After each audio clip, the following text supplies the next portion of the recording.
Outra dica importante é em relação ao agente de fermentação que você vai utilizar na sua receita de bolo, se o bicarbonato de sódio ou se o fermento químico.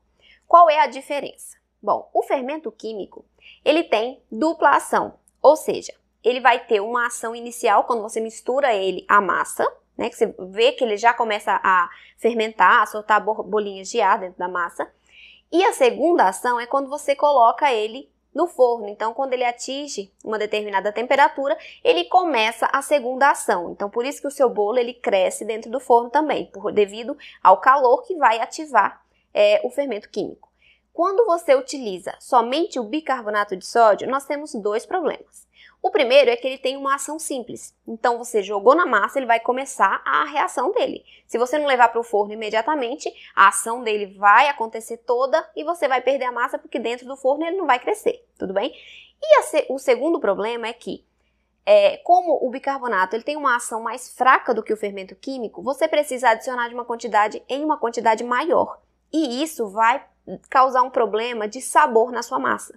Se você não equilibrar, não neutralizar esse bicarbonato com um ácido em quantidade suficiente. O que é isso? Quando você adiciona bicarbonato em excesso, você vai deixar um sabor metalizado, um sabor metálico na sua massa, um amargor, um gosto ruim na massa, que na maioria das vezes não dá para comer, então você vai jogar fora. Eu já perdi massa uma vez por causa disso, porque eu fui fazer esse teste, né? E não neutralizei o bicarbonato da maneira correta e ficou com sabor residual na massa. Eu não consegui comer, eu tive que jogar no lixo.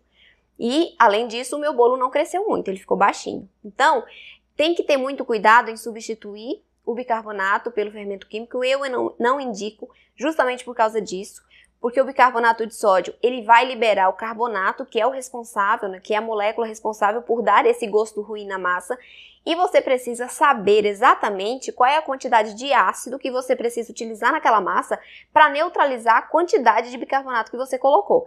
Geralmente, não dá certo, mas assim, você pode testar, se você tiver alguma restrição ao fermento químico, por exemplo, você pode testar em casa, usando o bicarbonato, mas adicionando uma grande quantidade de ácido para você não perder a sua massa. Além disso, pelo bicarbonato ter uma ação mais fraca, você precisa adicionar em grande quantidade, né? E ele também não vai dar um resultado final tão alto, tão volumoso quanto o fermento químico nos dá. Então, também por isso, o bicarbonato de sódio ele é mais indicado para você fazer muffins, cupcakes, biscoitos, porque eu tenho um crescimento menor desses produtos, então eu consigo utilizar o bicarbonato para eles.